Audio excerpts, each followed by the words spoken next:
नाज़रीन, सोलर का यूनिट और वापडा का यूनिट आपस में कैंसिल नहीं होंगे। सोलर का यूनिट 27 रुपए पर यूनिट से कम करके 10 रुपए पर यूनिट कर दिया है, जबकि वापडा का यूनिट है वो 42 रुपए और 48 रुपए होगा। नंबर 2, आपका डीजी लोड यानी सोलर जितना आप लगा रहे हैं उसका टोटल लोड और वापडा का सेक्शन लोड अब बराबर हुआ करेंगे। नंबर 3, फीडर्स और ट्रांसफार्मर्स पे कैपिंग सिस्टम लगा दिया है। नंबर 4, नेपरा ने जो सोलर यूजर्स के साथ कॉन्ट्रैक्ट है वो 7 साल से कम करके 5 साल कर दिया है।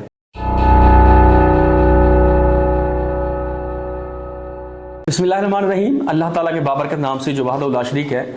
मैं हूं engineer Mohammad Zahid Scope Solar से। और व्यूअर्स, आज की ये वीडियो सोलर कम्युनिटी के लिए बहुत ज़्यादा अहम होने वाली है, क्योंकि हुकूमत पाकिस्तान ने जो 4 इंपॉर्टेंट डिसीजन लिए हैं, उन्होंने जो नए आने वाले सोलर सार्फिन हैं उनके लिए ऑलमोस्ट रास्ते बंद कर दिए हैं। इसमें अगर हम बात करते हैं कि सबसे पहला जो इंपॉर्टेंट डिसीजन है और जो बहुत ज़्यादा ख़तरनाक है और सोलर कम्युनिटी के लिए बहुत ज़्यादा नुकसानदेह है, वो ये है कि अब जो 24 घंटों में से 20 घंटे ऑफ पीक के थे, जिसमें यूनिट से यूनिट कैंसिल हो रहा था, जिसमें आपके यूनिट की जो वर्थ है वो वापडा के यूनिट के वर्थ की बराबर थी, अब उस नेट ऑफ यूनिट्स को ख़त्म कर दिया है। अब उसकी जगह पे उन्होंने सीधा बिजली की या तो ख़रीद होनी है या फ़रोख्त होनी है, और उस ख़रीद और फ़रोख्त का जो उन्होंने निर्ख मुकर्रर किया है, जो कीमत मुकर्रर की है, वो ये है कि जो सोलर से यूनिट्स बनेंगे उस पे आप जो है ना वो 10 रुपए पर यूनिट आप सेल करेंगे वापडा को, और जो आप उनसे लेंगे वो आप ऑफ पीक टाइम में 42 रुपए पे और पीक टाइम में आप 48 रुपए पे। इसके अलावा इस पे जो टैक्सेस हैं और ड्यूटीज इसके अलग हैं। तो अगर एक थंब रूल बनाएं इसका, इसमें टैक्सेस और ड्यूटीज भी शामिल करें, तो उनका ये जो यूनिट है तकरीबन 55 से 60 रुपए पड़ना है। इसका मतलब ये हुआ कि आपके सोलर 10 रुपए और आप 60 रुपए पे परचेज कर रहे हैं। इसका मतलब ये हुआ कि आपके 6 यूनिट और सोलर का 1 यूनिट ये बराबर होंगे।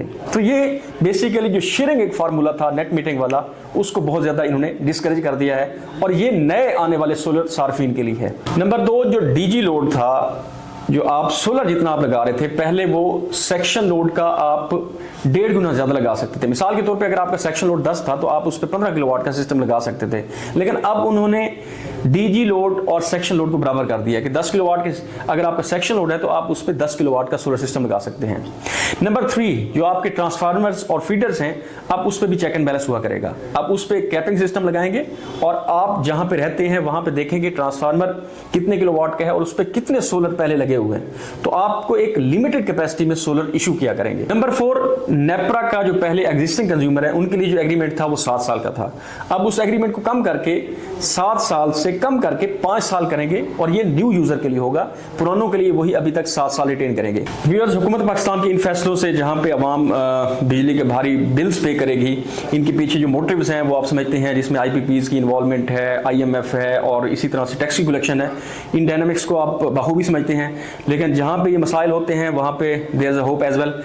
तो उसमें इंशाल्लाह हम अपनी नेक्स्ट वीडियो में सोलर से ये जो डिसीजन इन्होंने लिए हैं इससे हमने निकलना कैसे है, और सोलर को हमने मैक्सिमम यूटिलाइज कैसे करना है, और अपनी जेब की जो इन्वेस्टमेंट है उसको हमने सिक्योर कैसे करना है, और वापडा पे अपनी जो डिपेंडेंसी है वो किस तरह से ख़त्म करनी है, इसका मुकम्मल सोल्यूशन इंशाल्लाह हम नेक्स्ट वीडियो में ला रहे हैं। और उस वीडियो को आप देखना मत भूलिएगा। ज़रूरी है कि हमारे यूट्यूब चैनल स्कोप सोलर को सब्सक्राइब कर लें और बेल आइकन के बटन को प्रेस कर दें, ताकि जो हमारी लेटेस्ट अपडेट्स हैं वो आप तक पहुंचती रहें और आप सोलर से जो है वो मैक्सिमम हद तक बेनिफिट लेते रहें। Thank you.